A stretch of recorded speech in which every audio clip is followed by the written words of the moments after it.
So, Kristen, how was today's experience? Intense, exhausting, exhilarating.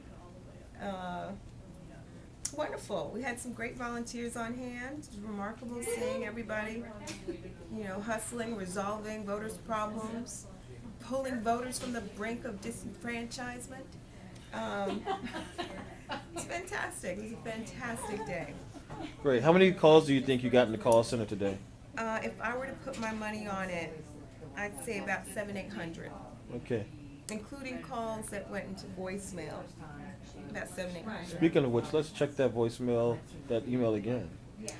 Mr. Hewitt, I've been checking it about every 5 minutes and just checked it about 10 seconds ago. I actually wanted a dramatic moment of going to check it, and I was going to turn and check it and save one more voter. But if you don't want to save one more voter, that's fine with me.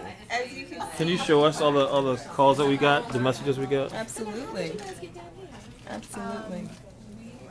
It's a lot. All It's a whole throughout lot. the state of Louisiana. So, who do you work for, Kristen? I work for the NAACP Legal Defense Fund. Okay. And what's this whole network thing? The network is kind of an unprecedented effort in bringing together of local and national civil rights organizations who all share a commitment to ensuring that every eligible voter in the state of Louisiana gets to cast their ballot. We bring no partisan motivations whatsoever to our work. I find it remarkable at times we sit here so busy throughout the day trying to deal with problems and address complaints, and we don't even think about the elections that are actually going on. Our concern is the voter access, which is the wonderful thing about the coalition groups that we work with. Right. Let's take a look, without divulging personal information, at some of the complaints. We have lots of complaints That's right. from voters, dozens and dozens.